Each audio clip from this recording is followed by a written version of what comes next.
Hello friends, welcome to Pampi's kitchen. Friends, आज आमी तुम्हादेर साथे काँचा आमेर टक मिष्टि झाल चाटनी रेसिपि शेयर करब।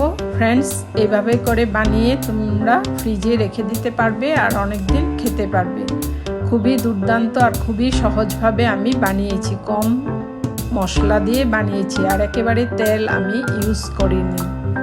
ताहले चलो एबार आमेर चाटनी रेसिपि तुम्हादेर साथे शेयर करी। फ्रेंड्स, एमन करे बानिয়ে राखले তোমরা রুটি পরোটা ভাতের সাথে সব কিছুর সাথে খেতে পারবে।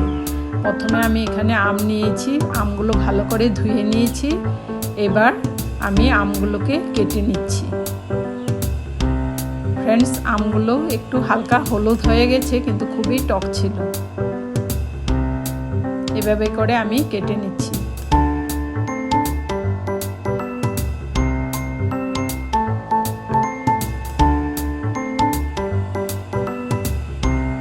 फ्रेंड्स, तुम्हारे जो रेसिपिटी भालो लेगे थाके ताहले तोमरा आमार चैनलटिते गिये प्लिज लाइक करो, कमेंट करो और शेयर करे सबस्क्राइब करे सब समय तोमरा आमार पाशे थाकबे।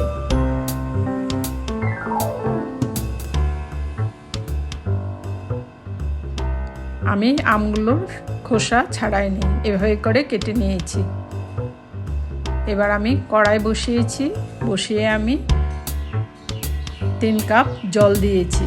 দিয়ে আমি 3 কাপের মতো গুড়ও দিয়েছি। গুড়টা আমি ভালো করে জলের মধ্যে মিশিয়ে নিচ্ছি। এবার আমি আরেকটি কড়াই বসিয়ে তাতে একটি মশলা তৈরি করছি। তাতে আমি তেজপাতা দিয়েছি আর শুকনো লঙ্কা দিয়েছি আর পানমুড়ি দিয়েছি। দিয়ে আমি ভালো করে ভেজে নিচ্ছি। ভেজে আমি আলাদা করে রেখে দিচ্ছি। এবার আমার গুড়টা সেদ্ধ হয়ে গেছে, গুড়টা ভালো করে বয়েল করে নিচ্ছি। এবার আমি উপর থেকে আমগুলো গুড়ের মধ্যে ছেড়ে দিয়েছি। ফ্রেন্ডস, তোমরা এইভাবে একবার অবশ্যই ট্রাই করবে।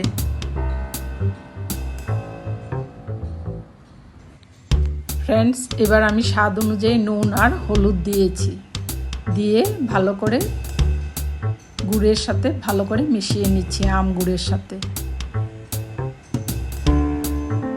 খুবই সহজভাবে বানিয়েছি। এবার আমি মশলাটা গুঁড়ো করে নিচ্ছি। তোমরা অবশ্যই এভাবে একবার ট্রাই করো। ফ্রেন্ডস, এবার আমি মশলাটা উপর থেকে দিয়ে দিয়েছি।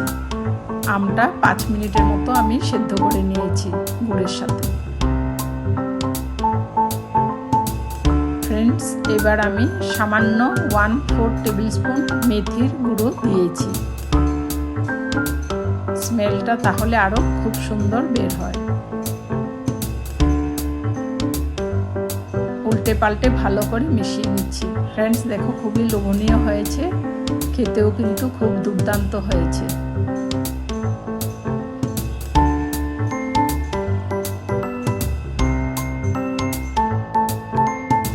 দেখো আমার গুড়টা অনেক সেদ্ধ হয়ে আসছে আর আমটাও বয়েল হয়ে গেছে।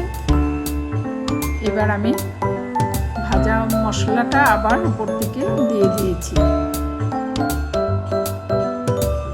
আর একটু ছিল, ওটাও আমি দিয়ে দিয়েছি। দিয়ে ভালো করে মিশিয়ে নিচ্ছি।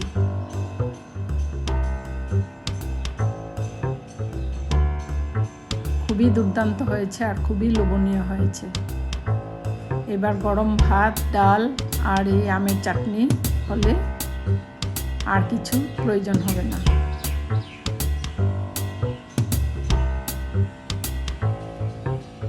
ফ্রেন্ডস, তোমাদের যদি এই রেসিপিটি ভালো লেগে থাকে তাহলে আমরা চ্যানেলটিতে গিয়ে তোমরা লাইক করো, শেয়ার করো, সাবস্ক্রাইব করে সবসময় পাশে থাকবে। আবার আসবো আরেকটি নতুন ধরনের ভিডিও নিয়ে। তাহলে আজ এখানে শেষ করছি।